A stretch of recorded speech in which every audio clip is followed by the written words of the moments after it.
Hello everyone, my name is Elena and this is Lookup channel. Today, the biggest man-made environmental disaster in Europe indicates happened. The Russians have blown up the hydroelectric power plants in the south of Ukraine. The lives of tens of thousands of people and the largest nuclear power plant in Europe are at risk. If the flooding leads to an accident on it, it will be felt by all the states neighboring Ukraine.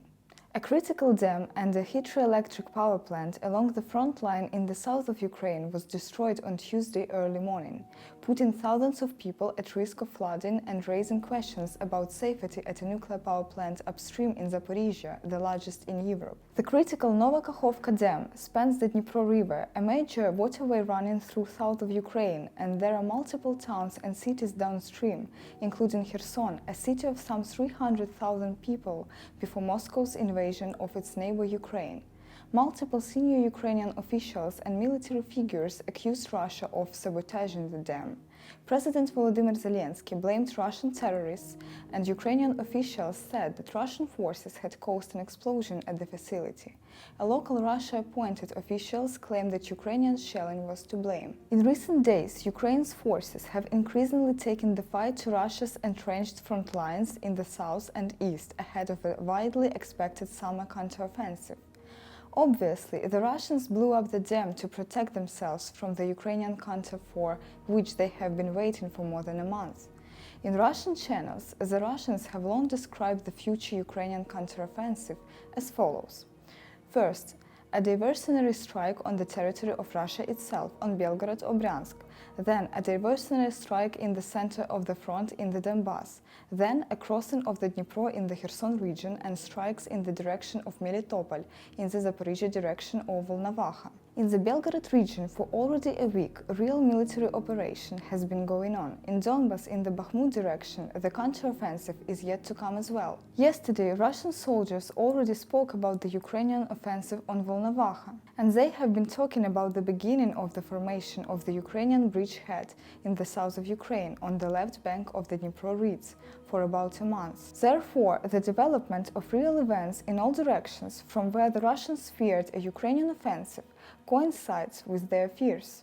Therefore, the Russians probably blew up the dam precisely in order to prevent a Ukrainian counteroffensive. This is the first satellite image of the destroyed Kakhovka hydroelectric power plant. In comparison with the picture taken on June 4, it can be seen that almost the entire structure of the hydroelectric power plant was destroyed. Kakhovka hydroelectric power plant is almost completely underwater.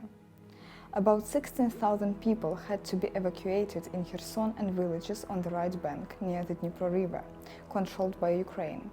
The coastal areas of the city of Kherson suffer the most. They are located lower than other areas of the city, so the water started arriving there as early as 5-6 in the morning, and now continues to rise. In some places, for example, in the Naftogovanska area in the Ostrov micro-district, according to local reports, the water rose above the knees. On the temporarily occupied territories on the opposite bank of Dnipro River, which were at the biggest risk of being flooded, the Russian occupiers did not provide a mass evacuation. The greatest concern is the consequences that the detonation of the dam will have for the Zaporizhia nuclear power plant. Cooling its reactors requires large volumes of the water. The plant is occupied by the Russians and is not working now. However, water is still needed to cool the reactors. How much water will be enough in the plant's reservoirs is unknown. The International Atomic Energy Agency has already responded to the situation. Its General Director Rafael Grossi is going to come to the occupied plant in person. Currently, this is the biggest threat that may arise as a result of the Russians undermining the hydroelectric power plant, and this is a threat not only for Ukraine. A possible catastrophe at Europe's largest nuclear power plant is a direct threat to all of Europe.